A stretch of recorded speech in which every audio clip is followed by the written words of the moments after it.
Evolution सिर्फ एक theory है या फैक्ट है? हमारे सबसे पुराने पूर्वज एक्चुअली में आए कहां से?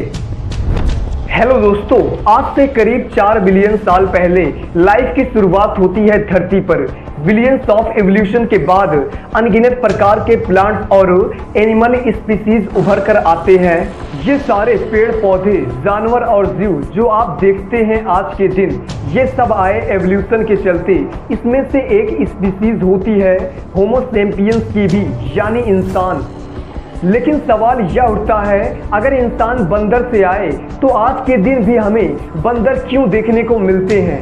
ये सारे बंदर, चिंपांजीज, गोरिल्लाज, ये सब इंसान में इन्वॉल्व क्यों नहीं हो गए?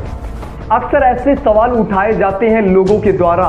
कुछ लोग तो एवोल्यूशन को ही नाकार देते हैं, कहते हैं ये झूठ है। आखिर कितनी सच्चाई है इस एवोल्यूशन की थ्योरी में? या थ्योरी है या फैक्ट भी है? और ये कैसे अलग अलग प्रकार के जीव इन्वॉल्व किए, आइए जानते हैं आज की इस वीडियो में।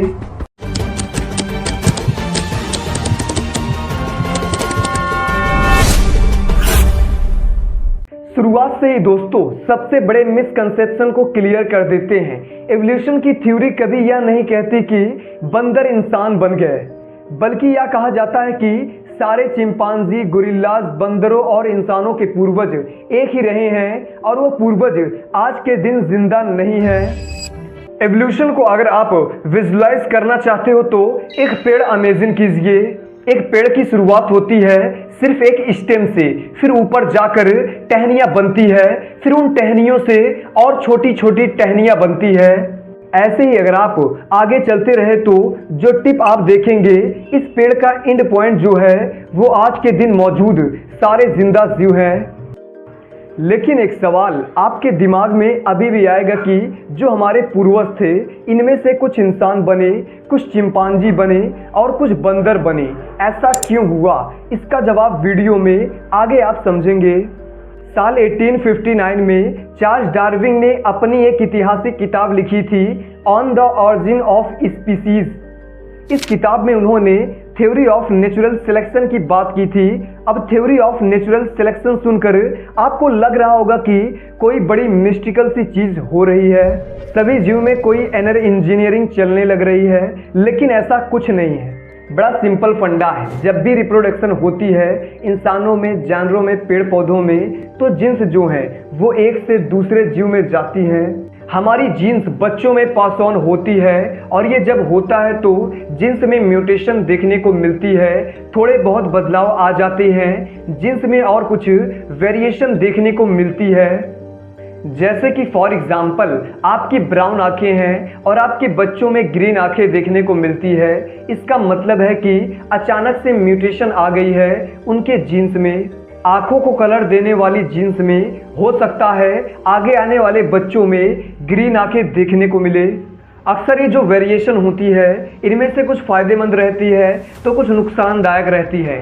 अपने इन्वायरमेंट के चलते तो कुछ सर्वाइव कर पाती है तो कुछ डाई आउट हो जाती है। इसी प्रोसेस को कहा जाता है नेचुरल सिलेक्शन।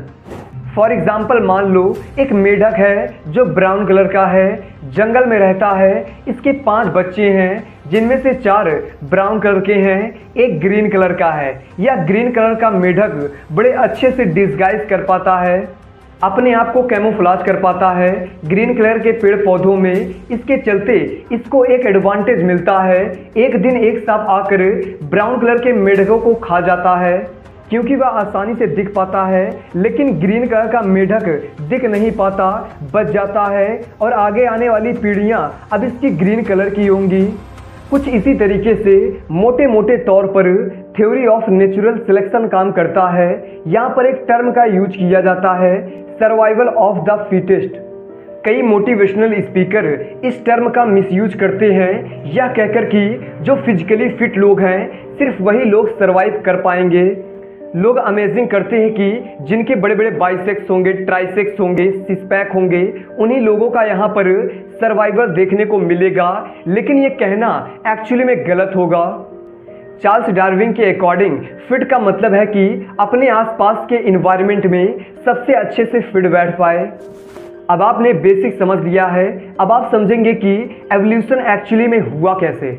एवोल्यूशन की ट्री में अगर आप टाइम में पीछे जाते रहे तो हर किसी में आपको एक कॉमन एंसेस्टर देखने को मिलेगा।